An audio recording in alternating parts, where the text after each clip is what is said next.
die ene toe. Goed. Ek druk start streaming.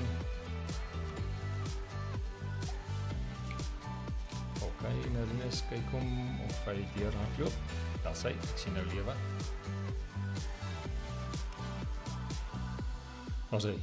Daar is lewe, ons gaan nou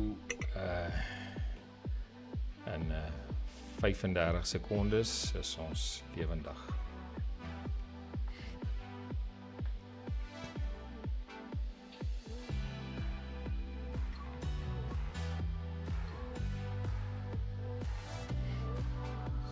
Goed, daarso, hy is lewendig. Ons kan aftel.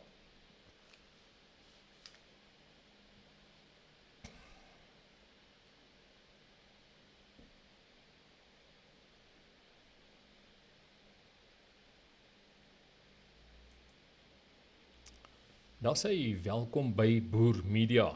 Nou ja, soos ons almal weet, gesels ons nou vanaand met 'n baie interessante gas, maar voor ons met hom praat en ek hom aan julle voorstel, wil ek net graag die volgende sê, die reg tot selfbeskikking is 'n fundamentele beginsel in internasionale reg. En dit is gevestig op verskeie pilare wat in verskeie internasionale verdrae en regsbesluite erken word. Nou, hierdie handveste wat dan ook in die Verenigde Nasies en ander plekke erken selfbeskikking as 'n fundamentele reg vir volke, wat veral tydens die dekolonisasietydperk gebruik is. Nou, vanaand se gas is dan nou niemand anderster nie as baie welkom Koot, dit is lekker om saam met julle te wees. Ons gesels met hom, hy is van die Cape Independence Advocacy Groep, nou ons noem dit sommer die Kaapse Onaafhanklikheidsgroep. Phil, baie welkom hier so by Boermedia. Baie dankie Koot, lekker om weer vanaand by julle te wees. En dan net reg langsom sit dan ook ons ou bekende gas wat ons help om hierdie goed te analiseer, en dit is Karel van der Merwe. Karel, welkom.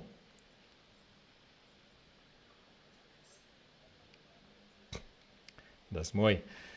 Phil, ek wil met jou vanaand sommer afskop hier, en dan voor ek afskop wil ek net vir ons kykers vra, daar is 'n nommer wat op die skerm verskyn, en jy is welkom om jou vrae soontoe te stuur, dan sal ons definitief, dit gaan prioriteit kry, maar die ander mense is welkom om ook in die kommentare te gesels, en dan kyk ons 'n bietjie wat kry ons daar uit die kommentare ook. Maar om my eerste vraag waarmee ek net wil afskop, net om jouself so 'n bietjie voor te stel. Thanks. So we established the Cape Independence Advocacy Group in 2020, so it's about 4.5 years old now. And effectively, the CIAG, that makes it much easier for everybody. Effectively, the CIAG is a political lobby group, so it's not a political party. It's effectively was established to really put Cape independence formally on the agenda. Let's call it the political scene, and to show that Cape independence was viable, that it was a good option, that it was possible. So that's effectively one of our mantras is we kind of need to influence the influencers. Ultimately, then we established the Referendum Party, which is a different organisation to the CIAG, but came out of that, which is a political party. Once we got we lobbied quite hard, particularly towards the DA, but other political parties too. And when we got as far as we could with lobbying at that point in time, then we established a political party on the side. But the CIAG, effectively, let's say it's a lobby group.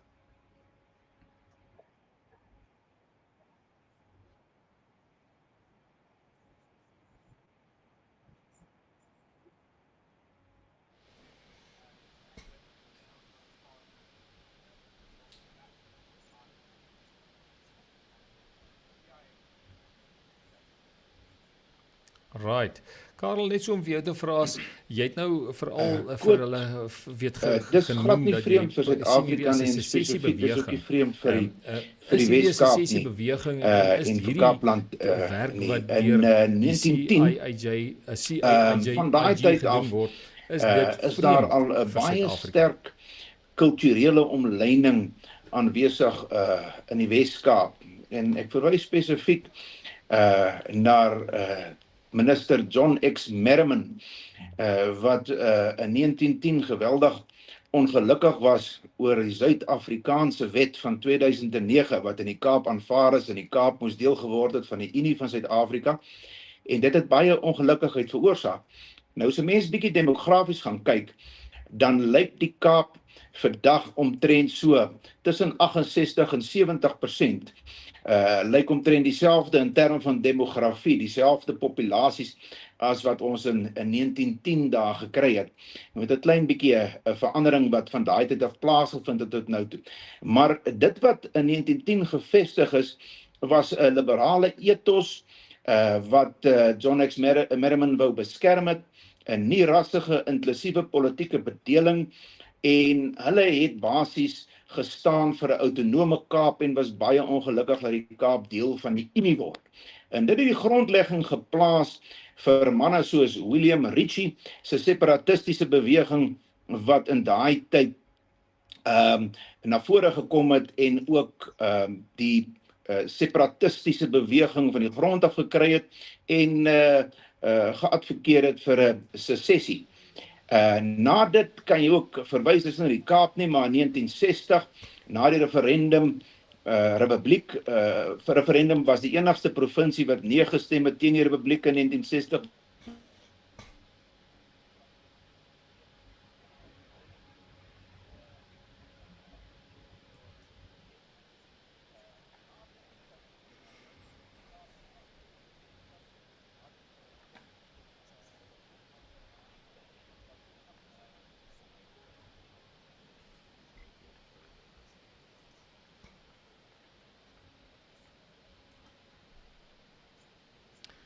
Daar sê, ek dink ons het so pas 'n bietjie daar vir Karel verloor. Ek weet hy maak partykeer so. Ek gaan net gou kyk hierso. Ek gaan net praat vir Karel, kans gee om net gou weer terug te kom, Karel. Jy kan jou beeld, ek sien jou beeld is nou net gedraai daarso. Vul, ek en jy gaan intussen so lank aan hierdie kant toe. So, ek weet, Karel het nou so 'n paar punte daar gesê, van sy kant af. Ek wil jou verder hoor, is die Cape Independence Advocacy Group voer aan dat die Wes-Kaap van die res van Suid-Afrika moet afskei om 'n autonome staat te word. Die Wes-Kaap is vir almal belangrik en afskeiding van die res van Suid-Afrika is inderdaad 'n ernstige saak wat almal in die land diep raak.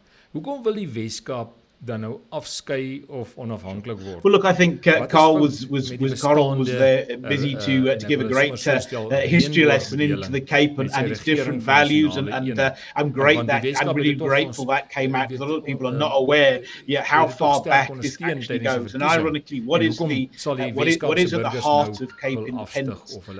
And at the heart of Cape independence is a fundamental ideological divide between the people of the Western Cape and the people of South Africa as a total.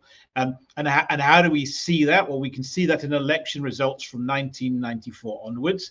And the easiest way to demonstrate that is that the majority of people in the Western Cape have never once voted for the ANC. And under the current system of government, the people of the Western Cape have never been governed according to their democratic will, and never will be governed according to their democratic will if we carry on in this system. And that's because we fundamentally want to be governed in a different way. It's easy to see that if we look at people who vote for the ANC and as opposed to the ANC, but obviously there are policies around that will be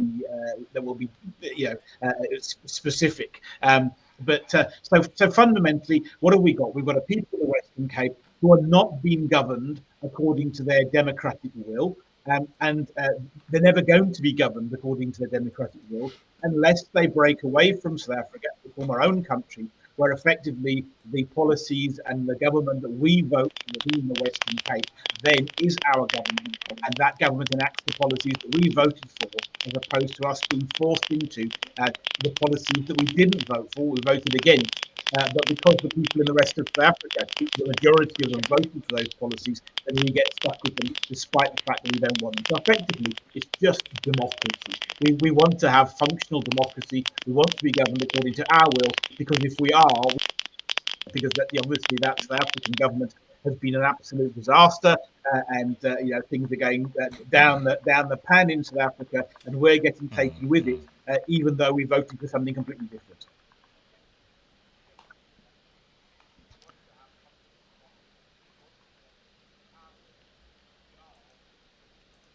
Yeah.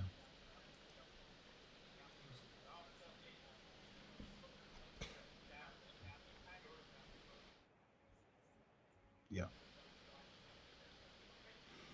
Kyk, ek wil nou net sê Karel is nou weer op en hy ons ondervind weer dieselfde tegniese probleme as gisteraand. So ek het hom nou gehoor toe hy opkom het hy weer so sy klank was baie sleg geweest. So ek en jy gaan voort met die gesprek. Dan gaan ons so aan. Ek gaan vir Karel dan sê Karel, ek is jammer, ons gaan hom moet voortsit op hierdie manier. Ek gaan dan ek hoor presies wat jy sê. Ek gaan net eers wil net graag deur ons vrae hierso werk en dan kan ons weer terugkom en net so 'n bietjie oor daai punte wat jy nou gepraat het weer praat. Maar sou die Wes-Kaap se onafhanklikheidswording. Well, that would be an absolute last resort. I mean, that effectively is your win-lose scenario. And what we've seen throughout history is if you can develop a win-win solution, then that clearly is going to be much smoother and much better for everybody. So if we look at the ideal process, and the process that has existed. And often it's funny, people talk about the secessions that went wrong. People often, you never hear about Czechoslovakia, which they call the Velvet Divorce. People will always want to talk about the countries that ended up with violence. And often the violence preceded the secessions. But ironically, if you want to look at the best examples of secession in terms of best practice and the current application of international law, the two that are really good to look at are Scotland and Quebec, and they both have got key judgments also around them. And what would we find in there is effectively, what do? We recognise that there's a portion of the country that potentially wants to break away and become independent. We hold a referendum to find out whether the majority of people in that territory want to be independent or not. And if it turns out that the majority do want independence, then the government of that territory, in our case the Western Cape government, then conducts a good faith negotiation with the South African national government to agree the terms of that separation in a way that is beneficial to all. And that's your best practice. And obviously the last thing you really want is a unilateral declaration of independence. A unilateral declaration of independence really only comes on the table if one party, and that the assumption here would be then the South African national government, simply isn't willing to respect the democratic will of the Western Cape people and isn't willing to negotiate in good faith with the Western Cape government and isn't willing to make good on its obligations under international law. And in that last resort, that last possible resort, then we know from this there was an international Court of Justice judgment in 2010, the Kosovo judgment, or the advisory opinion, which confirmed that there's no prohibition in international law on unilateral declarations of independence. So were the Western Cape government, as a last resort, out of frustration, having failed to reach an agreement with the South African government, want to declare itself independent and declare a UDI, it could, but that would be absolutely a last resort and a win-lose. And I really believe there's a win-win here. Ultimately, we've all got friends both sides of the border. We don't want to end up with an overly antagonistic relationship with the rest of South Africa. We're going to be neighbours, and far better to do this in a positive, constructive way that simply is democratic, follows the best practices in international law, and delivers a positive outcome for everybody concerned. Phil, dink jy dat hierdie onafhanklikheidswording om die Kaap dan nou te skuif van die res van Suid-Afrika, dink jy dit is 'n lewensvatbaar in Suid-Afrika? Want ek kry baie kritiek of baie mense wat sê dit is eintlik 'n pypdroom, ons sal dit nooit reg kry nie. Dink jy so iets is well, so and I guess history will be the answer of that. So yes, and there's I suppose a sort of an anomaly here in the middle of this situation. What is the biggest obstacle to Cape independence? It's not the ANC. The DA are a bigger obstacle than the ANC. It's not the DA either. It's not the law. It's not the constitution, because we can call a referendum. The biggest single obstacle to Cape independence is people who say, well, it's a nice idea, but it's just not achievable. And what many of those people don't realize is they are the people that are potentially making it not achievable. If a people stand up and they democratically fight, I don't mean violently fight. They fight for their independence. They assert their rights. Then Cape independence is absolutely achievable. It really is. And it's not a complicated process. I don't say it's easy to get done, but it's not a complicated process. So ultimately, will it be a pipe dream? Will it not be a pipe dream? Ultimately, the people of the Western Cape will determine that. But I genuinely wish a lot of people who said, "Oh, it's a pipe dream," would just ask themselves, "Do I want this to happen, or do I not want this to happen?" And if the answer is "I want it to happen," then stop being negative and roll up your sleeves and get involved and help make it happen. And there's this fascinating statistic that was done research. I think it was Harvard University, but they looked for over 100 years around the world.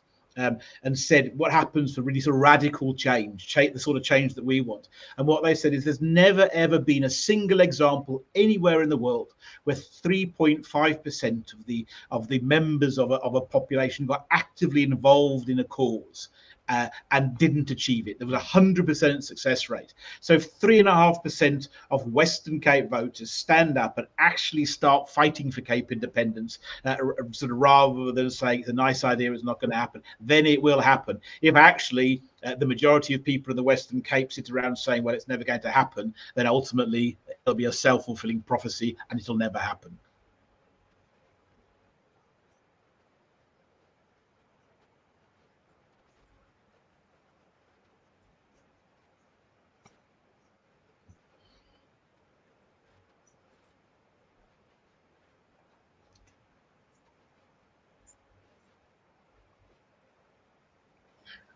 Ek wil net vir ons kykers sê, ons het so 'n bietjie in die begin lyk vir my was daar 'n bietjie van 'n delay op die klank wat ek gepraat het. Ons het dit reggemaak intussen. Maar ek wil dan ook sê ons gaan nou die vrae in die kommentare hanteer. Ek wil net nog so 1 of 2 vragies hierso hanteer. Aan my kant af. Ek kan nog nie vir Karel op my kant hoor nie. So Karel, ek het jou gesien, jy het weer teruggekom, maar jy staan weer skeef. Wat vir my sê die klank is nog dalk nie reg nie. So ekskuus, dit is nou moeilik om so 26 plekke gelyk te wees. Dit is 'n moeilike ding. So wat ek wil vir jou volgende vraag vra. Well, and the answer to that is we adapt. We have to adapt. Yeah, we've got an end goal in mind, and then we have to adapt to what we start. So in the initial days, when we first formed the CIAG, nobody was really talking about Cape independence. It would be hard to imagine. If I told you back in 2020 or 2019, the year before we were formed, there was only 2 mentions of Cape independence for the entire year in the media. No political party. The DA had never mentioned the words Cape independence. The ANC had never mentioned the words Cape independence. So the first part of our campaign was just to get this on the agenda. There were movements fighting for Cape independence, but it just wasn't in the mainstream political discourse. And so our first thing was to say, right, let's get people talking about Cape independence. And we literally plotted and planned to get to get the DA, to get the ANC, to get the Freedom Front Plus, to get all of these different parties, to get the media houses talking about Cape independence. And obviously we were very, very successful at doing that. And today Cape independence is well understood by everybody, whether they like it or hate it. It's part of the political discourse. Then we lobbied hard with the DA and we worked quite closely with them. We secured an agreement that they would hold a referendum on Cape independence. They tabled a referendum bill to fix an issue they believed there was with the referendum referendum in the constitution, and that was the next phase. And obviously that should have ended up in a referendum on Cape independence, except as the DA started to do better after the Maimane era, ultimately the DA reneged on that agreement. So then we came to a point in time where the DA, it was clear the DA weren't going to honour their word.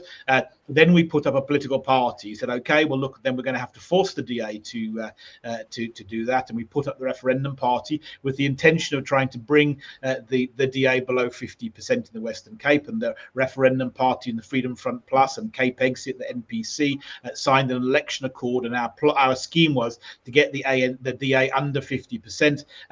But ultimately, people didn't vote for the Referendum Party. That was a frustration, so therefore, then we woke up after the election and said, okay, well that didn't work. What's next? Now we already had one more sort of scheme or other schemes in mind. There was a private referendum. So we've got this situation now where the West, we know from polling, we've polled many times, that the majority of people would like to see a referendum on Cape independence. The Western Cape government is refusing to hold one, but there's some precedent, and there's a province in Italy called Veneto, the province where Venice is located, who had exactly this situation. They wanted a referendum on independence. The Italian government wouldn't call one, so they just organised a private referendum. So the CIAG is busy currently making preparations to hold a private referendum. So if the Western Cape government's not going to hold one, we'll hold our own. So that's one of the key things we're working on at the CIAG at the moment. But also, clearly, when Donald Trump came to power, whatever people think of Donald Trump, the world fundamentally changed. And we know there are massive opportunities. I'm planning to go to the States shortly. That obviously also presents another set of opportunities. And one of the fascinating things is actually people in America, in the new administration, are raising the subject of Cape independence before we even raise the subject. So that message has landed. So that obviously creates an extra dimension, and that's the nature of trying to achieve secession. You there's plan A, there's plan B, there's plan C. You can't get discouraged if something doesn't work. We've got something we want to achieve, and constantly, what was it? That Clint Eastwood film, A Heartbreak Ridge, was like adapt, improvise, and overcome, and that's what we are. We've got a goal in mind, and obviously we have to work with the situation we find ourselves in. So currently, there are two things: private referendum. And obviously, there's the opportunity of significant international support in the current dispensation. Sê net gou vir my vol die referendum wat julle wil hou. Wat is die risiko's van so 'n referendum? As daai referendum gehou word en jy kry nie 50% plus 1 nie, wat is nadele hou dit dan vir soortgelyke kom ons so inisiatiewe soos hierdie onafhanklikheidsbeweging? Wat se risiko's hou dit dan vir hulle? Well, look, so we're fighting for peaceful, legal, democratic independence based on the democratic will of the Western Cape people, and the referendum is the established way to find out what it is that the people actually want on a single issue such as independence. So it's the critical point in the whole process where you ask people what do they want. Of course, there is the possibility that the people vote no, and then the people voted no. Ultimately, that's what happens in democracy. And ironically, those two perfect examples that I gave you, Scotland and Quebec, is exactly what happened. I think Quebec got 49.5%, Scotland got 44%. So in both of those cases, the people did vote no, and then you have to sit down and say, okay, but I mean, again, it's not our job to dictate to the people of the Western Cape. We have no authority to do that. We have no desire to do that. We believe people want Cape independence, and we want to be able to give them an opportunity to vote for themselves. In both of those other two examples, what was the outcome? Both Scotland and Quebec have significantly more autonomy. They're autonomous regions of the UK and Canada, I think. And one possibility out of this is that the Western Cape remains part of South Africa, but has more autonomy. That's not our chosen option. We don't think that's the right thing. But again, it's about democracy. So yes, you can lose a referendum, but ultimately you have to let the people decide, and if they decide that they don't want the solution that you're proposing, then so be that. That's how democracy works. Ek wil net by jou hoor, die artikel 235 van ons grondwet, tot watter mate is hy vir julle iets wat julle kan gebruik in hierdie selfde regsgrondslag wat julle het byvoorbeeld vir Wes-Kaap se onafhanklikheid? Sure. So look, so that's debatable depending on who you speak to. So I think 235 is useful but not pivotal to Cape independence. There are people who disagree with me for a number of different reasons. Why? And why do I say that? Because 235 was written specifically with Afrikaner self-determination in context. And it talks about linguistic and cultural communities. Now, obviously, if you're talking about the Afrikaner people in a false start, then Afrikaners most definitely form a linguistic and cultural community. And I believe Afrikaners should be asserting Section 235. In fact, I'm frustrated and have made no secret of the fact that I think Afrikaners are missing a trick and actually have failed themselves by not asserting 235 a long time ago. But when you come to the Western Cape, then it becomes arguable. Does the Western Cape form a linguistic and cultural community? You know, the where Afrikaners are homogeneous culturally, it's one cultural group. The people of the Western Cape have more than one language, they have more than one culture. So therefore, does the Western Cape form a cultural? And some lawyers say yes, some lawyers say no. And actually, the answer is it doesn't really matter whether they do or they don't, because all people have a right to self-determination. And without question, a Western Cape people exist. I could give you all of the criteria to say so, but I almost don't need to, because one of the great things is that every South African province is allowed to create its own constitution. Only the Western Cape has ever chosen to do so. And when the Western Cape wrote its own constitution, which was then ratified by or certified by the Constitutional Court, it said in its very first opening, we, in humble submission to Almighty God, we, the people of the Western Cape. So the Western Cape Constitution establishes the Western Cape people as a people, and international law is absolutely clear. And South Africa has signed 3 treaties that explicitly state this, and has ratified them in Parliament after 1994. All people have the right to self-determination. So the Western Cape people have the right to self-determination, whether it's in the Constitution or it's not in the Constitution makes no difference. So 235 is very useful, and it shows that actually the concept of self-determination exists in South African constitutional law. But Section 231, 232, and 233 are probably more valuable to us, which are the issues which are the sections that deal with international law, make it clear that international law applies in South Africa, and makes it clear that if an agreement is ratified by Parliament, it is law in South Africa, and these international agreements were ratified by Parliament, and therefore are law in South Africa, and therefore all the statement, all people have a right to self-determination, is the law in South Africa. Ek gaan gou hierso oor beweeg hierso na ons vrae of na ons kommentare toe. En een van die vrae wat hierso gevra word is, Phil, have you ever decided to talk to the guys from the UCS, the United Cape States, the movement at all? Have you ever decided to talk to them? No, look, and I'm glad that question's come out. Ultimately, we've spoken to absolutely everybody, and on a regular basis. I know Sean Stewart, and yes, we have. Look, the UCS are fighting for something that's slightly different to what we're fighting for. It's aligned.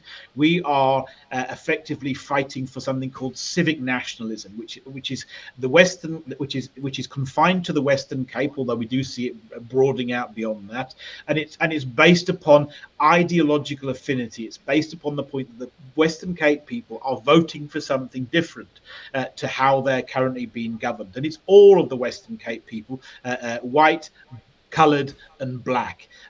So for us, that's our people, the people of the Western Cape, regardless of their race. The UCS are fighting for something different. They are fighting for an ethnically based state based upon ethnic minorities. Now that's perfectly permissible in law, so I'm not passing any judgment over that. They're looking beyond the Western Cape. So ultimately, whilst we are operating very much in the same space, we ultimately are fighting for something slightly different. And so people often, and I often find these statements where people sort of come on and when I'm interviewed, you can pretty well guarantee somebody sort of comes along and will say, "Hang on a second, you shouldn't be doing this." The UCS have followed the process. I don't buy that. In that I think I actually do agree with the UCS's legal process. I think in their situation, which is different to our situation, I think they have a viable legal process. But I don't think they've got a viable political process because I don't think they'll ever get to the mandates. And I think given our past, it's very, very difficult to create a political consensus around a race-based state, an ethnic state. And ultimately, you've got to bear in mind that once you've got domestic census, you need to sell that to the outside world. So whilst I wish the UCS every success, and I talk to them, and where we could collaborate, I would happily work with them to the extent that would be possible. Ultimately, we're fighting for different things, but yes, we're in contact with each other, not on a regular basis. And I wish them well. We're just fighting for something that's slightly different. Yeah. I think another question just on the same thread there is, and in the same line, why just the Western Cape and why not the whole Cape? I think he means Eastern Cape and Northern Cape as well. Yeah, and this is a great question, and I think an important one to answer. So first of all, let's see that, and I think there are two parts to it. So first of all, why the Western Cape, and then where do we end up eventually? Because we don't see Cape independence as just being the Western Cape, but for legal reasons, it's the right starting point. So why not? So first of all, why not the whole Cape for now? Well, it's very, very difficult to make the argument that the Eastern Cape and the Western Cape should be independent from ANC governed South Africa when the Northern Cape and the Eastern Cape are voting for the ANC. So therefore, the current voting patterns make the argument that we can make in the Western Cape impossible to make in the Northern Cape and the Eastern Cape, because at a provincial level, though both of those provinces are voting for the ANC. And one of the key criteria for statehood, or the key criteria for statehood, was established in 1933 in the Montevideo Convention, and there are four things that you must have. You must have a permanent population. You must have a clearly defined territory. You must have a political authority, and you must have the capacity to enter into foreign relations with other states. And they are the four criteria of statehood. And the Western Cape has them. There's a Western Cape border. It was established in 1996 in the Constitution, 1994, obviously in the interim Constitution. It has a political authority. It's got the Western Cape government. So it's got a population. And it's got a Western Cape voters roll, and somewhat helpfully, often the ability to enter into foreign relations is an implied right. But Alan Winde helpfully proved it for us by over the Russia-Ukraine conflict, banning Russian diplomats from Western Cape government functions and inviting the Ukraine ambassador in to have discussions with the Western Cape government. So the Western Cape ticks all of the boxes for statehood. So our plan is decided. Let's start with the Western Cape, because this legal argument around the Western Cape is a really sound one with very, very few holes in it. But thereafter, so how would we see that play out? We would have the referendum in the Western Cape, and once the Western Cape has voted to say we're going to leave South Africa, but before it's actually happened, because people must understand, you're not going to have the referendum and partition on the same day. You know, if we look at Brexit as an example, there was 3 years between the referendum and Brexit taking place, and it'll be much the same with Cape independence. So in that interim period, when the negotiations start, then what we would like to see is additional referendums along the border at municipal level to allow the territories next to the Western Cape to say, well, which side of the border do we want to fall? And we'd love to see that border defined democratically by holding these municipal referendums. And if we look at a voting map of South Africa, the likely outcome, and I can only say, is that about 2/3 of the Northern Cape and about a quarter of the Eastern Cape would end up being parts. So I don't think it'll be the old colonial Cape Colony border. I think it's highly unlikely that the Ciskei and the Transkei are going to vote for Cape independence. But I think when we start to sort of get to Plettenberg Bay and just over the border into the Eastern Cape and for a fair part of the Northern Cape, I think those people will. So I think that so if we see this as a staged process, that after we've had the independence referendum, hopefully we'd have these secondary referendums so that by the time that partition takes place, we will have democratically defined that border. And I think democracy is the perfect opportunity to say, well, look, nobody can argue if we just ask the people in accordance with international law and protocol, best practice, and then we allow democratically to define this border. Ek wil nou graag vir Karel weer intrek. Karel, ek gaan jou 'n ronde gee, maar daai klank van jou, daai tegniese klankprobleem van jou is nog steeds hier in jou ore. Nou gaan ek hom aansit en dan dan hoor ons daai tik heeltemal. So ek gaan jou kans gee om te praat en dan gaan ek jou, ek dink sê dat ons dan jou ons verstaan nou, maar dit is tegniese data probleme daar aan jou kant.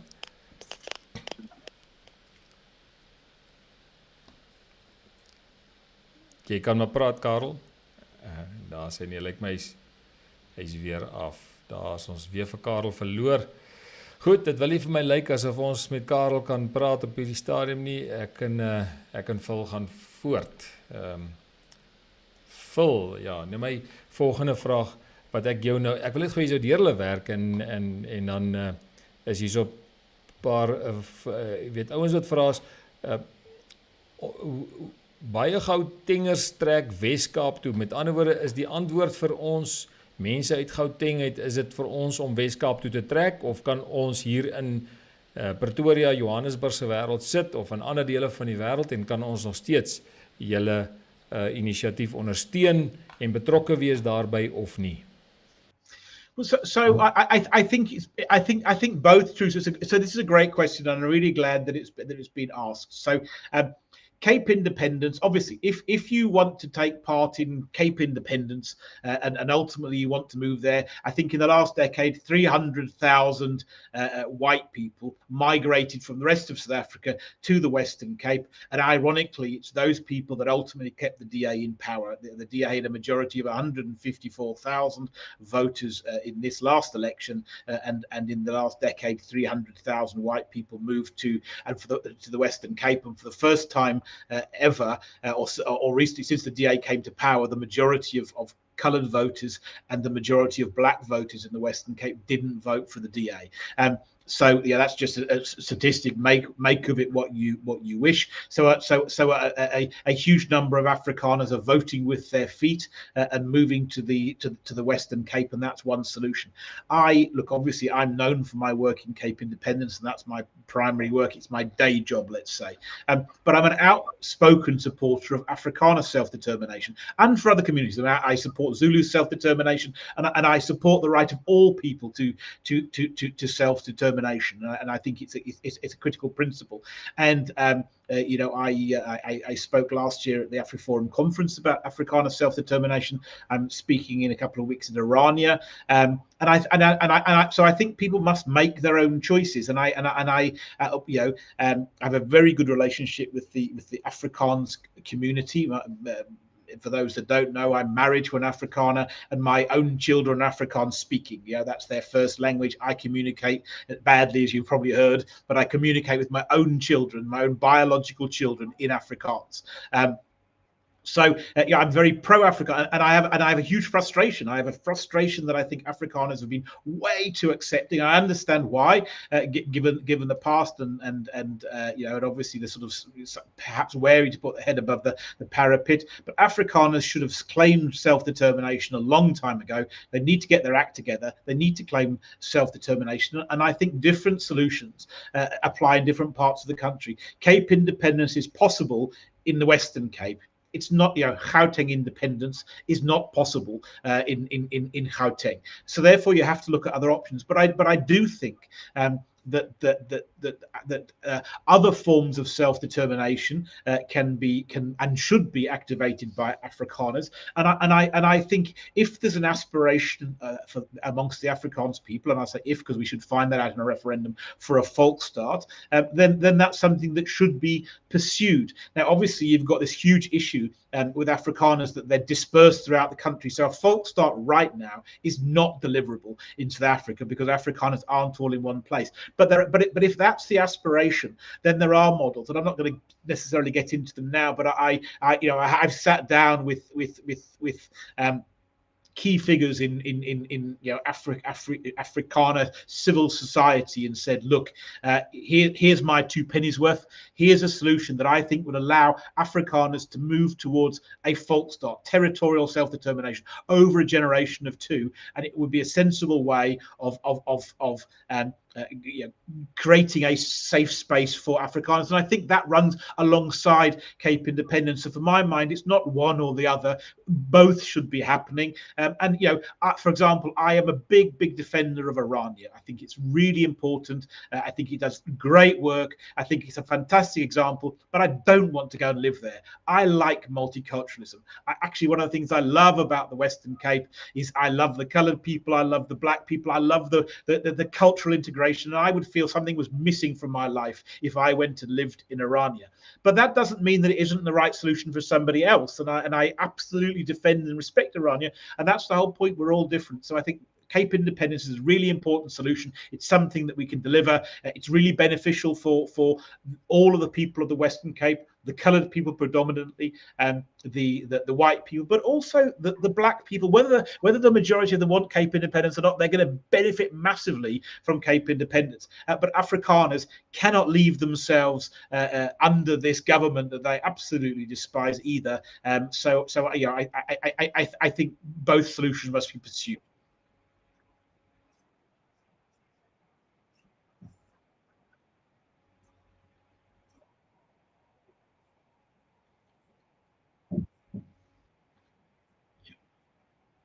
Well, I call it civic nationalism, but that's not really what makes it easy. Yeah. So Afrikaner would be cultural nationalism. You're fighting for a cultural group where we're fighting for an ideological group. Yeah.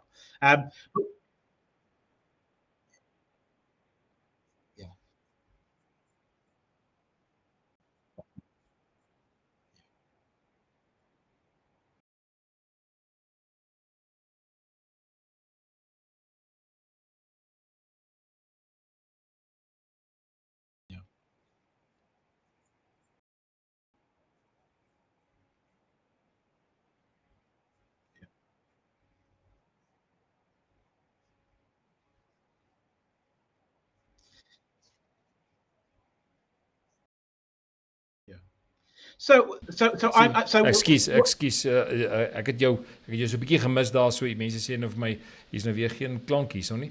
Ek het net die knoppie afgesit want goed, ek gaan die vraag oorvra is ons praat oor hierdie verskillende selfbeskikingsinisiatiewe. So jy praat van kulturele selfbeskikking en jy praat van burgerlike selfbeskikking, soos wat jy sê civic self-determination. So ek wil nou net terugkom en vir ons kykers onthalwe net vra is as ons dan gaan kyk na die verskillende selfbeskikkingsprosesse en ons kyk veral na die selfbeskikking van die wat ek nou gesê het, ekskuus, ek sien nou net hierso mense, ons het nou die klank weer reggemaak, jammer vir daai ene. Ja, die klank gooi ons baie rond vanaand. Om een of ander rede wil hy nie saam met die video loop nie. Ons moet hom apart intrek en dan moet ek hom nog apart beheer ook hierdie kant, so dit is 110 plekkies wat ou gelyk moet druk. Die punt wat ek wil maak is dan nou is daai selfbeskikking wat uit artikel 235 kom vanaf die Afrikaner akkoord. Is daai Afrikaner akkoord 'n ooreenkoms wat in destyds in 1993-94 saamgestel is om vir die Afrikaner tog te kon help by 'n punt van selfbeskikking waar hy homself kan regeer. Is daai dokument enigstens die moeite werd om verder te ondersoek? Het hy loke standi in 'n hofgeding byvoorbeeld? So look, I'm aware of the Afrikaner Accord. I've not done much in the way of legal studies around it. What I understand of the accord is it's a domestic agreement, so it's binding in South African law, but it's not binding internationally. That's how I understand it, even though it's witnessed by the US and Germany. So I think perhaps it has some use, but ultimately, yeah, out of the Afrikaner Accord, you started the Volksstaatsraad. The Volksstaatsraad was constituted. It was defunded in 1999. It was linked to support for the Freedom Front Plus. The Freedom Front Plus lost about 2/3 of its support between 1994 and 1999, and the ANC government used that as a justification to defund the Volksstaatsraad. So whether it's the accord or not, I think in many ways is not the main point. And what I would like to come in terms of for Afrikaners then is back to the Montevideo Convention. We talked about those three or four criteria for statehood: a population. Well, there's clearly a population of Afrikaners. A territory. Well, we've talked about the issues with territory, so we know that's got to be solved. But the really important one is a political authority. Afrikaners do not have a political authority. And until they form a political authority, self-determination is a pipe dream. And so where is the starting point for Afrikaners? To establish their own political authority, an Afrikaner council, a raad, whatever you want to call it. So the first thing is an organization, because in the Western Cape, we've got one. We've got a Western Cape government. We didn't form it, but the Constitution formed it, but it's here. So, because at this point in time, who can claim self-determination for Afrikaners? Who can speak on behalf of Afrikaners? No one, because there is no authority of Afrikaners. So the very first step, accord, no accord, 235, no 235, 235 is very important for Afrikaners, is to establish a political authority. And from there, you can then start to assert your right to self-determination. And I suspect with Afrikaners, that will have to be a piece-by-piece approach. So personally, what would I suggest for Afrikaners? Create an Afrikaner council, which people electively join to say, right, okay, I'm an Afrikaner, and whether I live in Gauteng or Limpopo or the Western Cape or whatever you happen to be, I identify as an Afrikaner. I subject myself to that council, and I give it my mandate to speak on my behalf. I belong to the Afrikaner Council. And then that Afrikaner Council, where would I start with the Afrikaner Council? I would start with taking control of all of Afrikaners' cultural institutions. Schools, number one, that's where I'd be dealing with Bella. Well, hang on a second. They're our schools. You didn't build those schools. We built them. We fund them. They're our schools. They're our children. They're our parents. They're our teachers. We want to take control of our cultural institutions as part of our right to self-determination. That would be a starting point, and many others too. And from that, you can start to build communities that say, you are not going to govern our Afrikaner institutions. We are going to govern our Afrikaner institutions. And we may at this point be dispersed all throughout South Africa, that's fine. But then our institutions are going to be dispersed throughout South Africa. But we have a right to self-determination and we're going to claim it. But the starting point is who's going to claim it, because Afrikaners haven't created a structure or an authority to speak for them. So that's the starting point. Ek gaan hierso weer na ander, jy het nou vir my 'n paar punte bietjie gegee wat ek onsself oral baie gedink het die afgelope ruk, veral oor daai eie volksverteenwoordigende raad in ons eie geleedere, in ons volksgeleedere. Ons het nie so iets nie. En dit maak dit eintlik moeilik. Hierso het iemand in die kommentaar dit nogals baie grappenderwys gestel. Hy sê as ons nou ons eie nuwe stuk land onder artikel 235 kry, wat sal ons dit noem? En hy sê sommer Roots DCA. So net so terwyl ons op daai punt is, wat dink jy van Ernst Roots se inisiatief wat hy nou loods met die Pioneer inisiatief? So I have to be honest that I still haven't managed to sit down and watch Ernst's things. So I may have missed some of that. But I actually did an interview with Ernst a few weeks ago, and look, I think we're very much on the same page around wanting decentralization and recognizing that you kind of have to get out from under the state. And I have a very, very good relationship with AfriForum and Solidarity. And I think clearly, whilst Afrikaners haven't got an official authority, what they have got is one of the most powerful civic organizations, certainly in South Africa and probably around the world in terms of what it does for itself. So as a starting point, then I clearly think they have an absolutely critical role to play. So look, it'll be interesting to see what Ernst does. I love AfriForum. I've been a member of AfriForum for years myself. And I know Kelly well.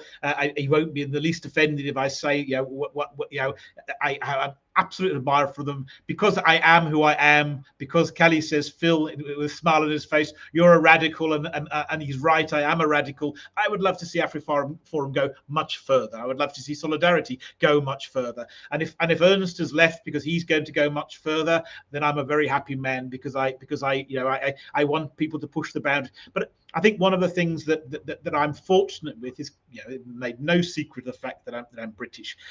I wasn't here during apartheid. I came to South Africa in 2004. I have zero baggage. So all of the nonsense of what you did, what you didn't do is all water off a duck's back to me. And I have so for me, nobody will ever bully me into silence. Nobody will shame me into silence. And I think that's something that's much more difficult for the Afrikaans community. So sometimes perhaps what can I offer to the fight is somebody who just shamelessly stands up and says, look, this government's absolutely useless. It doesn't make what happened under apartheid right, but neither does it mean you have to accept it, and you must stand up because there is no future under this absolutely useless government. But actually, this is the government that's guilty of treason. At the end of the day, it's not Kali that should be on trial for treason. It's Zuba and Ramaphosa, and we shouldn't be shy of saying so. And I actually wish we threw our weight around and Afrikaners. And other minorities, white South Africans, coloured South Africans, Indian South Africans, could do far, far more if they stand up and don't allow themselves to be bullied into silence and say. And I think one of the things that we should also. I've just written a non-racialism bill. I'm profoundly non-racial, but the first thing we have to say is, you want to call me racist, call me racist. You know what? I'll tattoo it on my forehead, racist, if you want, if that makes you happy. But you're not going to make me silent by calling me racist. You can say whatever you like. I'm going to stand up for myself. And what you say is there's a lovely saying, somebody else's opinion of you is none of your business. Call me what you like. I'm going to stand up for what's important, and you're not going to bully me into silence. And I think that's a lesson that a lot of South Africans need to learn. Ek wil vir jou hierso vra, hier's 'n vraag van Andries van der Walt. Hy vra ek gaan dit nou lees presies soos dit hy geskryf het. Hy sê, when I trace my roots, it goes back to the Vikings. They were known for plundering Britain. My question is, if the Cape become a independent state, how would you prevent it from becoming plundered? Especially since this current government, your then neighbor, is running out of funds. Yeah. Why Referendum Party, ? Ironic, the highest concentration of yes voters are people that lived within the Cape area during the 1992 referendum. The people most responsible for the current state of the politics, and did these people have a change of mind? Well, look, so we all have our own politics. I wasn't here during that period of time, but had I had the opportunity to vote for the end of apartheid, I would have voted for it. So I would have been a yes voter in 1992. So, and I'm going to make no apologies of that. I despise racism. Apartheid was wrong, and just because what's happened afterwards has been terrible doesn't make what went before right. when it comes to plundering, the Western Cape is being plundered now. The Western Cape, 35% of the Western Cape's income goes to subsidising the catastrophe that is the rest of South Africa. So the Western Cape is currently being plundered, and I honestly believe that after independence, the Western Cape will become the regional powerhouse. I think we'll be stronger economically. I think we'll be stronger militarily, because we're going to have a broadly Western state that's properly managed, and ultimately we're going to have a functional economy. We're going to have a functional police service. We're going to have a society where people are lifted out of poverty and live a better life, and we're going to have a very strong military. Okay, Craig, ek gaan so 'n bietjie net gou, ek gaan net gou so deur hierdie kommentare deur. Hier is 'n paar ouens wat nou interessante kommentare gegooi het. Hannou sê Urania is literally at least 1,000 times too small, so we just need a bigger Urania. Okay, volgende een is unfortunately if we asking for Afrikaner jy weet verteenwoordigende rade, unfortunately there will be 10 different Afrikaner councils. Okay, that is actually dis 'n hou in die gesig op die tande soos hulle sê, né?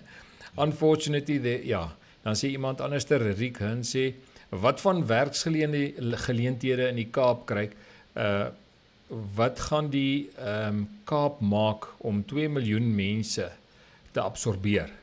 Sure. Yeah, well, look, the unemployment rate in the Western Cape is already half of the unemployment rate in the rest of the country. And I think you have to look at that two ways. Broadly speaking, it's a little bit more, but the unemployment rate, expanded rate of South Africa, I think is 41.6 or something. It's 20% in the Western Cape, so it's half. Something over the last few years, about 90% of the jobs created in South Africa are being created in the Western Cape. So on that one hand, the Western Cape is really doing better. But actually, on the other perspective, 20% unemployment would be an absolute disaster in any other part of the world, any part of the developed world. So the Western Cape has catastrophic unemployment, which is still half the rate of the rest of the country. So the Western Cape is getting an awful lot of things right. But I mean, the Western Cape economy is being run with two hands tied behind its back, because it has to implement ANC policy, and freed of ANC policy or GNU policy, but it's still ANC policy, as we've seen again today. So freed of that, then the Western Cape can suddenly get 10% economic growth. We can have a homecoming revolution. We can create a vibrant economy, a more vibrant economy, and creating jobs is going to be the least of our issues. I mean, it will be. I think that'll absolutely be a given. And people forget just how big the Western Cape economy is. Gauteng's bigger, right enough, but the Western Cape economy, roughly, as it stands now, is the same size as Namibia, Botswana, and Zimbabwe put together. So we're not talking about, the Western Cape has got a population about the size somewhere between Denmark and Switzerland. It's geographically the size of England, and it has an economy at the size of three of its African neighbours put together. It's a viable economic unit. Daar sê ek sien Hanno Visagie sê the solidarity movement speaks for many and possibly the most Afrikaners. Dan sê Pieter, if the Western Cape will get independence, do you have the ability to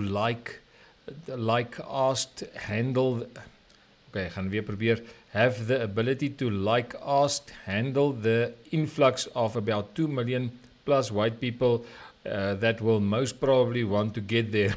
Okay, jy het ons vir ons so min of meer geantwoord. En dan sê Rika en weer, Hoëberge, noord van die kusstrook is 'n baie goeie grens. En dan sê iemand, en dan is unemployment, sê Pieter weer, is just one housing, unemployment is just one thing, housing and water and infrastructure is another question mark. Are you then also gonna run and borrow money?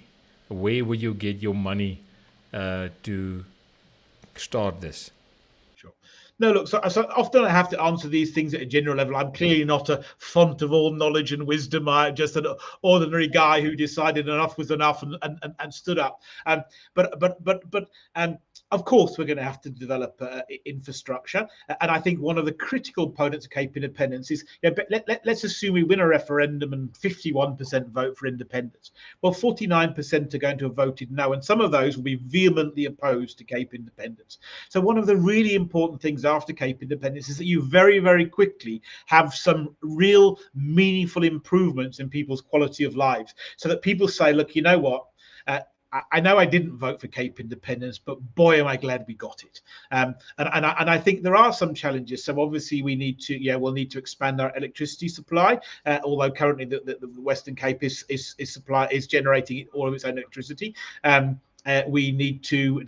Water is an issue that affects all of South Africa, and clearly we know that the predictions for the long term is that there are going to be challenges. But again, I would much rather put my fate in the hands of an independent Western Cape government than in a South African ANC government who caused the crisis in the first place.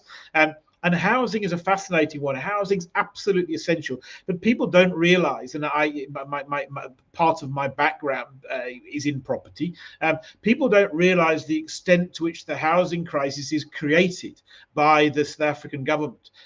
On two reasons. One, obviously, informal settlements are a direct result of ANC policy. So that's the first one. But actually, the reason there's so little development going on in this low-cost housing is because the private sector doesn't want to invest. People have to understand that the world is awash with money looking for a place to go. When you want investment, there's no shortage of investors. But investors aren't idiots. So people, if you want to go and get money to develop property on a commercial basis, you can have all the money you could ever want, almost overnight. But obviously, people are only going to invest that money on terms that make commercial sense. And if you're investing in property, you want to know that you're going to get a return on your investment. What we have in South Africa then is a whole load of laws that say if you go and build a low-cost housing units and then people take them up and don't pay, it's impossible to remove them. And what happens then en masse, nobody builds houses. Why? Well, why would you? Why would you build a house that you can't get paid for, or thousands of houses that you can't get paid for? So the first thing that you have to do is to change the laws to make it attractive for people to come and invest. And once you do that, then that unlocks the enormous potential of the Western Cape. But ironically, that should be happening in all of South Africa. So many of our problems are an absolute direct result of ANC policy, and housing is most definitely one of them. Ja.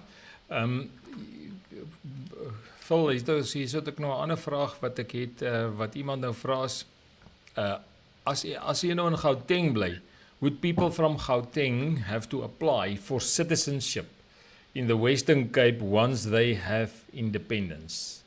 That'll be a good problem to have, hey?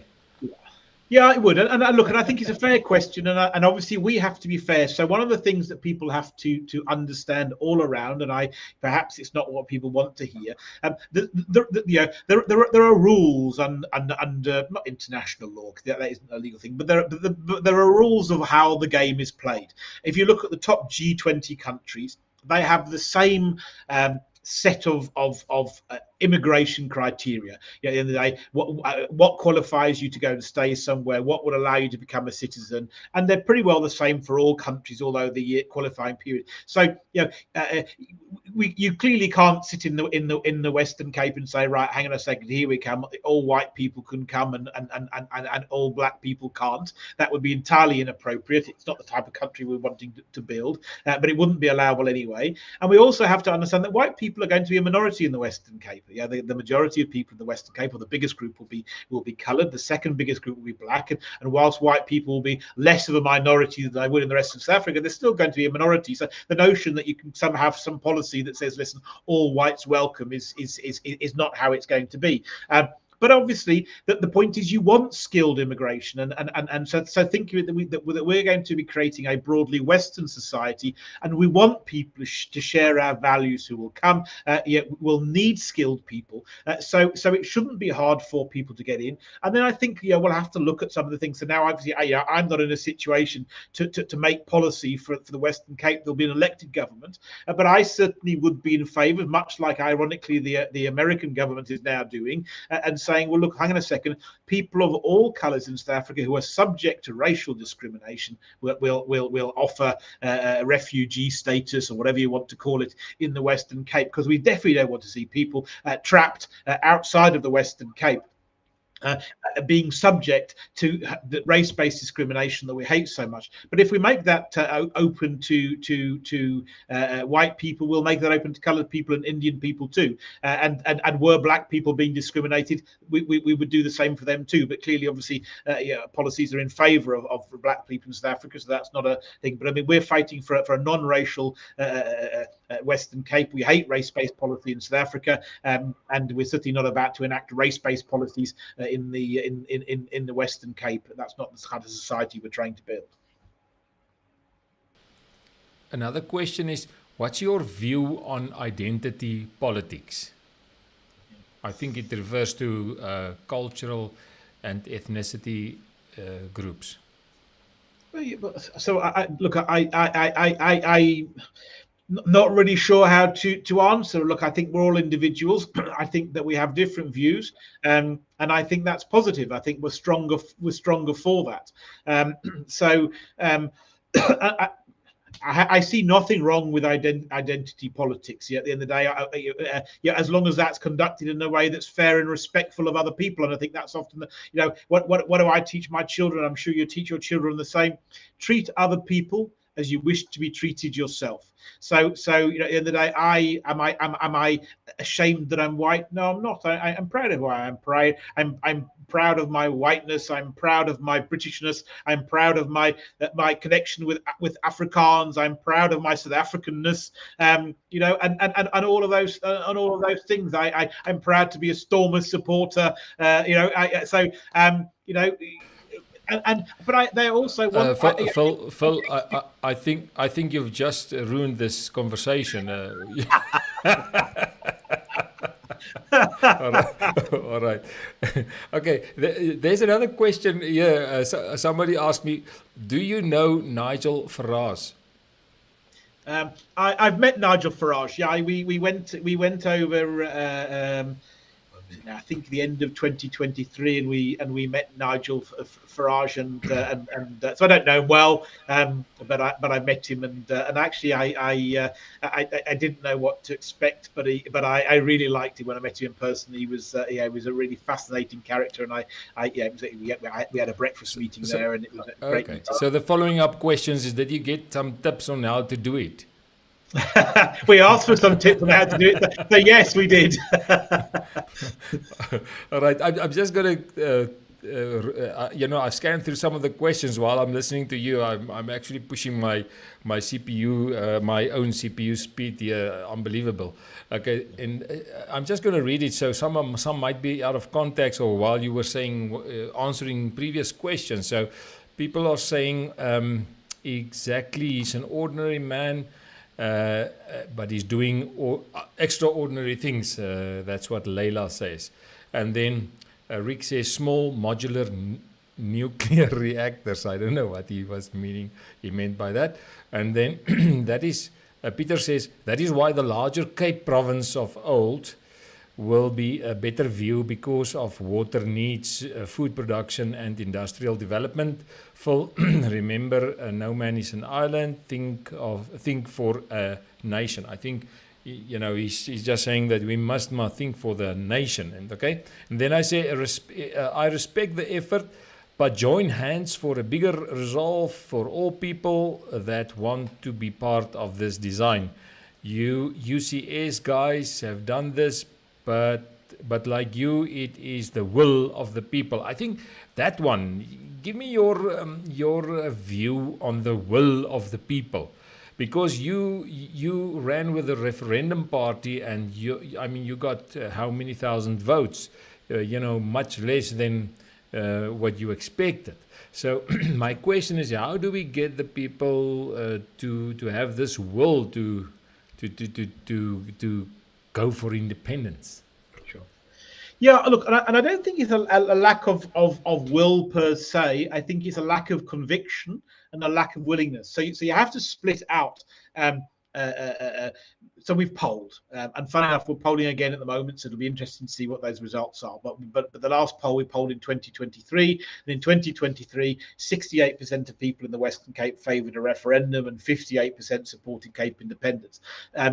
So it's not a question that people don't support Cape independence. The question is, and it comes down to, it's the $1 million question: what are they prepared to do to get it? And what we, one of the things that we repeat. Look, first of all, you have to recognise that elections aren't a fair game. They're rigged. So, and I don't mean rigged as in they cheat, but you sit and you've got the DA have, I don't know, they spend 200. Okay, Phil, there is something now. You're also not breaking up there. Just say about John Steenhuisen again. Sorry. Okay.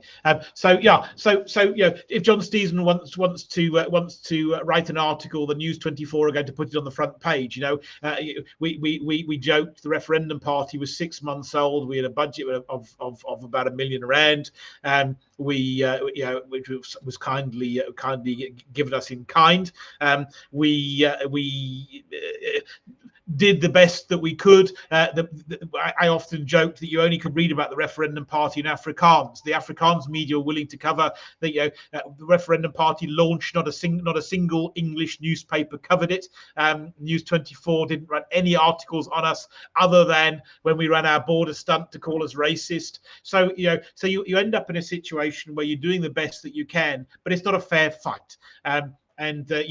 Ultimately, the DA is saying, listen, Cape independence or not, you've got to vote for us, otherwise the ANC are coming back into power.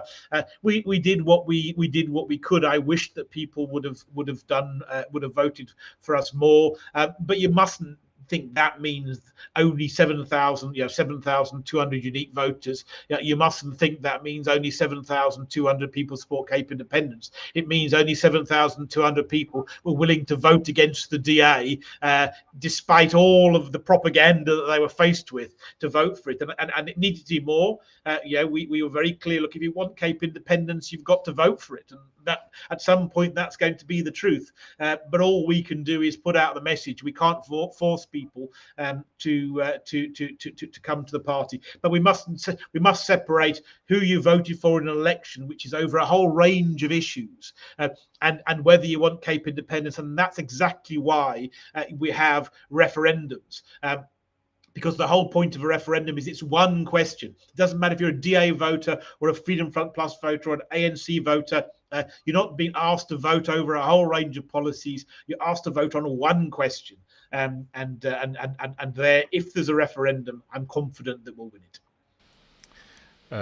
Hanno Visagi says, so if there is no ethnic rights granted in the new Western Cape, the Afrikaner people will again become a bullied minority. How are you going to address that? Yeah, so look, and I think it's a fair question. Look, first of all, one of the great things of the Western Cape is the some balance. It's the only province where if you have three ethnic groups, coloured, black, and white, no one of them forms a majority. So it's very hard for one group to dominate the others because they don't have a majority. So first of all, there's a much better balance in the Western Cape, and then obviously we need to learn lessons from the Constitution. No, I don't. And when we write the Constitution for the Western Cape, we need to write in much stronger protections for people's cultures and so on. Now there are various ways that can be done, and many people would sit here and say, look, we must have a canton system. I have no issue with a canton system if that's what people want. That perhaps is one of the solutions. Maybe there are others. So for me, that's how we do it is less important, but it's absolutely important that we find some way of protecting minorities. I absolutely agree, and ironically, it's a requirement of international law. The reality is both Afrikaners and white people are a tiny minority of South Africa, and that's not going to change. You just, in the day, so you can't wish that away if you wanted to. And in fact, it's going to get worse. Currently in South Africa, 1 in 6 South Africans over the age of 50 are white, but only 1 in 36 under the age of 5. So white people are minorities in South Africa. For a long time, they've been minorities in South Africa, and there'll never be a point in the future where they're not. And they might be more concentrated in an independent Western Cape and be stronger as a community, but they'll remain a minority community. En dan wil Trump nou nog ook die Afrikaner boere oortrek dan na Amerika toe om Amerika great again te maak. So dan sit ons nog met nog minder van ons kultuurmense hier in Suid-Afrika oor. Goed, 'n volgende punt wat iemand sê is, what will the religion fundamentals be for the Western Cape governance? Well, religious freedom. Ultimately, what do we want? Is we want a society where everybody is free to practice their religion, their language, their culture, and it comes back to that same rule: treat other people as you wish to be treated yourself. What is the state of affairs in the Western Cape? Well, it's 93% Christian, it's 7% Muslim, and so what will it be likely in an independent Western Cape? 93% Christian, 7% Muslim. That's fine. One of the things, it's in many ways the sort of current Middle East problems have caused more tensions. But one of the most amazing things in the Western Cape is the religious integration. And for anybody who lives here or has lived here, they will know, particularly in the coloured community, to the point which different religions are intermingled. And it's quite common to have people in the same family where some are Christian, some are Muslim, and therefore you have this natural tolerance and mutual respect. And there was a story years ago that I absolutely loved. And I can never find it again, unfortunately. But I can't remember which way around, but either the mosque or the synagogue got bombed in Cape Town. And what happened is the solution was the Muslims and the Jewish community shared a religious institution, and they used it at different times. And I thought nowhere else in the world could that happen. And that's exactly how it should be. Ultimately, most of us have a faith, we have a belief in God. We may have slightly different beliefs on that, but God is love, and I think He wants us to treat other people as we want to be treated ourselves, with respect. And that should, in my mind, that extends to religious freedom. Goed, hier's 'n ander vraag wat ek nogals ook dink interessant is. Indien 'n onafhanklikheidsreferendum gehou sou word en 'n meerderheid stem ja vir dit om nou te gaan, hoe sou dit regtens of jy seker volgens die wet afgedwing kon word binne die bestaande regsraamwerk? En dan wil ek die tweede gedeelte ook sommer byvoeg hier, sommer vir ons albei antwoord. Indien die Suid-Afrikaanse regering dit sou teenstaan, watter internasionale regsroetes en diplomatie kan 'n mens dan volg? Met ander woorde, as die referendum sou plaasvind, hoe lank daarna kan 'n mens die UDI doen? En as die huidige regering dit gaan teenstaan, wat se ander planne is daar?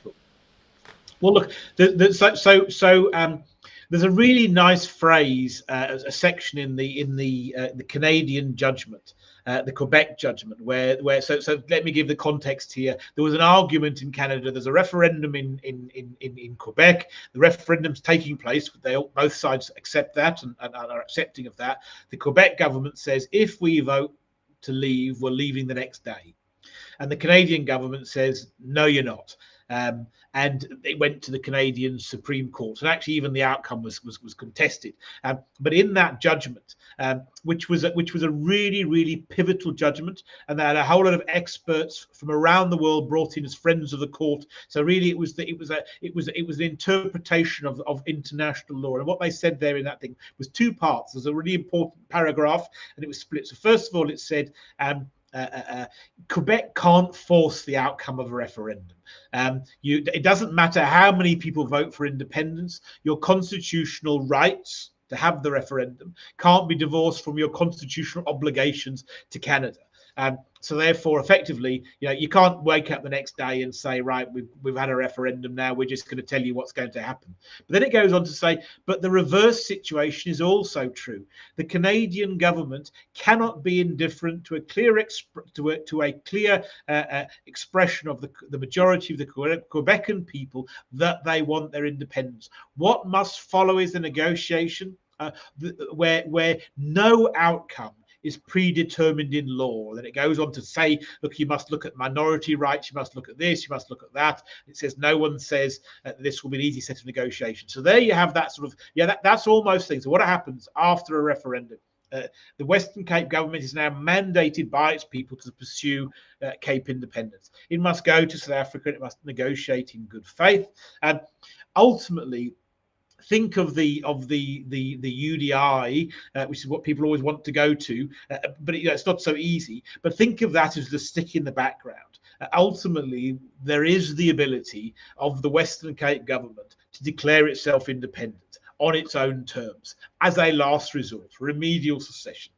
But actually, it doesn't want to do that. It's far better for the Western Cape government to reach an agreement, but ultimately, also, it's far better for the South African government to reach agreement. So, for example, we all know, we've had it again today, South Africa's drowning in debt. The South African government will want the Western Cape government to take its share of the debt with it. Well, if you have a disputed separation and a UDI, it's highly unlikely that the Western Cape government says, well, we're leaving against your will, but please just give that debt to us. So it's not so simple for either side to just sit. And we saw that in Brexit, the hard exit.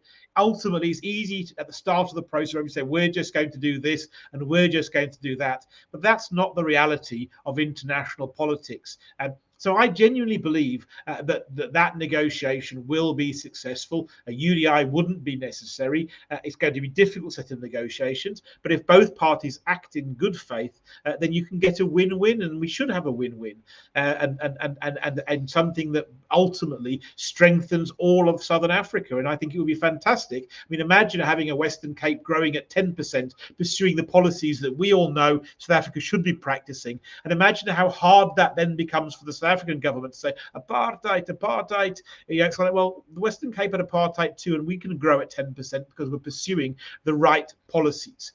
Ultimately, skilled people will flock to the Western Cape. South Africa will then be put in a very different situation, and you hope that finally they'll see sense. There's no guarantee of that. They'll be very slow at seeing sense, but certainly that's what you would hope. Ja, ek het vandag ou Ronaldo Gous se kommentare geluister terwyl die begrotingsrede plaasgevind het, en jy praat so van reises, maar daai Ronaldo op 'n stadium sit hy so luister en wat hy minister van Finansies sê, and something about the white paper, en Ronaldo sê white paper, racist. En dis tipies so belaglik die aanklagte deesdae word wanneer mense jou 'n rasis noem. So, vir ons is dit nie meer snaaks nie, ons weer loop al daarmee saam, so ons is gemaklik daarmee. Wat ek agterkom is presies wat een van die persone hierso sê. Ek dink sien is Jan de Tooy. Hy sê daar is 'n nuwe energie in die gesprekke oor selfbeskikking, en die vraag is, hoe gee ons dit meer energie? Ek wil afsluit vul, laat ons hom so in die laaste pylvlak inkom, en dan moet ons hom so na eindpunt toe bring. Daai ene, en dan net wil ek ook sê, kom ons praat eers oor daai energie. Ek dink ons het hom so 'n bietjie aangespreek. Ek gaan hom nie gou, maar wat ek net hou van wat hy sê is, ek beleef dit ook, die gesprek na selfbeskikking, die gesprek na balkanisering is besig om al meer op die tafel te kom, soos jy sê, kantone en dis meer, maar ek weet, jy het ook gepraat van de jure en de facto, en ons volk, ons eie Afrikaner en boerevolk se probleem is, ons werk nie na 'n de facto nie, en nou is Orania besig om 'n de facto daar te stel, maar nou het ons probleme met die de facto daar, want daar's nie werksgeleenthede nie, daar's ander praktiese probleme. So, ons moet daaraan werk, want dit sluit aan by my vraag waarmee ek gaan afsluit, dan gaan ek jou toelaat om jou laaste ronde te hardloop, wat ons 'n vraag het, wat dan gaan, ek wil net gou weer kry, hy sê dan net is, so hoe gaan ons dan hoe kan ons julle ondersteun, die pad vorentoe, realisties, hoe kan die Afrikaners en ons kultuur, kultuur selfbeskikking, wat die kultuur selfbeskikking nastreef, dan saamwerk met julle om sterker onderhandelingseise daar te stel. Ek praat van onderhandelingseise, maar ook samewerking om momentum te kry, sodat julle dit dalk reg kry, maar dat ons ook weet daar's binne in dit vir ons ook 'n kulturele selfbeskikkingsideaal. So, daar sê mondvol, as jy hom vir ons so na 'n punt toe kan bring. Dankie, Phil. Sure. Now, look, so first of all, yes, there's absolutely momentum. I hope we've played our part in that. One of the things that we did, look, people weren't willing to use the word self-determination 3 years ago. Yes. We actively, as the CIAG, decided we were going to put self-determination. You can go, and you'll see a point where we started to write articles. Now, I remember I had a friend from overseas who's a legal expert who messaged me almost in tears, an Afrikaner, saying, I couldn't believe it. I never thought in my life I'd see the word self-determination written in the South African media again. And we actively did that. You know, there was a time, Afrikaners didn't want to use the word selfbeskikking. You know, they talked about self-doen or because actually everyone was shying away from the word. And one of the things that we would stop shying away from it, own it. You know, it's a legal right. I remember having a debate with Helen Ziller, who said, look, we can't use the word self-determination. It's a loaded word. Is there not another word that we can use? And it's like, well, Helen, no, the answer is not to use a different word. Self-determination is a legal right. The answer is to own it. And not try to find some alternative to it. So, and there is a momentum around that, and I hope we've played our part. And all of these, the breakup of South Africa, the balkanization of South Africa depends upon us all. And actually, people have to see that we're not competing. Irani is not competing with AfriForum. Obviously, they're part of the thing. It's not competing with Cape Independence. It's not competing with Zulu independence. It's not competing with devolution and people who want federalism. It's all part of the same fight that says we don't want this dominant central government. We might differ on the outcomes, but it doesn't matter. It's important that we all work together. In terms of the different African, look, behind the scenes, we work almost daily with the different organizations, and very specifically including the Afrikaans organizations. So that's already happening. But thank you for the offer of support, and I think that's exactly that. We just all have to be much more vocal as we can, and I think stand up, join organizations, get involved as a person. People often look and say, well, it's okay, it's easy for you. There you are running the CIAG, without realizing, hey, I was a guy sitting on my couch watching Seven Alarm, the same as you were, and thought, enough of this. I can't do this anymore. I'm going to stand up and do something about it. There's nothing special about me or many of the other people in these different movements. And we have to get this 3.5% of the population. We have to get people around the braai saying, "Manne, do something. Stop moaning. Let's stand up." And you know what? People said to me, do you really think it's going to succeed? And I said, well, look, I cannot guarantee you that we will deliver Cape independence, but I'm going to try. But what I can guarantee you is if we don't try to deliver Cape independence, then we're guaranteed to fail. And that's the thing. We absolutely have to stand up, and that's the key. Join organizations, get involved. If you're blessed, help them financially. We can't do things with nothing. People often come with long lists of things. Why don't you do this? Why don't you do that? People need support. So get involved. Do something, and collectively build movements in communities, and together we can change this country for a far better place, and we can create a future for all of our children where they can prosper. Because if we don't, there's there's a terrible future ahead, and I've said it, and I think, you know, if Afrikaners don't claim self-determination, then in 100 years they won't exist. That's the reality. They literally will not exist. The children are overseas. They won't be Afrikaans speaking. They won't be Afrikaners. They will be wiped off the face of the planet. South Africa will go on. There will be white communities in here. Cape Independence has slightly different challenges, but Cape Independence too has a window of opportunity. Yeah, if we can't deliver Cape Independence in the next 5 to 10 years, it will no longer be an option. So stand up, fight for it, because if you don't, there won't be any Cape Independence. There won't be any Afrikaners.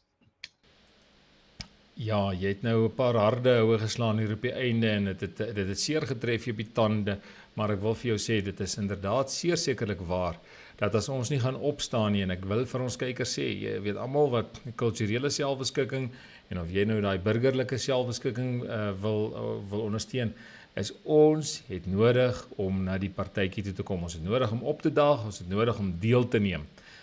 Daar's verskillende inisiatiewe daar buitekant. Ons gesprekke wat ons hier voer in hierdie volgende tydjie oor selfbeskikking. Ons het voor die verkiesing het ons ook gepraat met buiteparlementêre selfbeskikkingsprosesse. Ons begin nou weer hierdie gesprekke aan die gang sit van ons kant af en ons wil vir julle sê, raak betrokke en neem deel, maar kom ons debatteer die goed op 'n sinvolle, konstruktiewe manier en ons kom by antwoorde uit. Daar het julle vanaand vir Phil geluister, gehoor, hy het vir julle alles vertel wat julle kon hoor ten opsigte van die CIAG, Cape Independence Advocacy Group. So dit is nou weet jy al van hom ietsie. Nou kan ons gaan kyk of ons met die ander inisiatiewe ook gaan praat, want ons wil graag kyk. Ons moet kyk. Ons gaan dit los vir Phil en Ernst Roots en wat is dit, Sean hulle van die UCS, hulle moet besluit of hulle op 'n stadium by mekaar kan kom en dinge weet om dieselfde tafel kan uitwerk en sê, maar hier is so sekere plekke waar ons saam in dieselfde rigtings dink, maar ons het sekere ons uitkomste wil verskil, want die som totaal is inderdaad wat Phil hierso tereg sê is, dat die huidige Suid-Afrika soos wat hy is besig om vir ons teleur te stel, hy's besig om te val, en ons gaan moet reg staan en reg wees vir wanneer dit gebeur. Phil, ons sê vir jou hier van Boermedia se kant af, dankie vir die gesprek. Jammer dat Karel nou nie saam kon gesels het vanaand nie, maar dit was tog vir my 'n baie insiggewende gesprek. Ek het baie geleer in dit wat julle doen. Baie dankie, het was 'n groot plesier en baie dankie vir wat almal ingeluister het. En ja, dit is regtig was lekker om te praat. Daar sê dan nou ons aan selfbeskikking praat en ons gaan selfbeskikking praat totdat ons selfbeskikking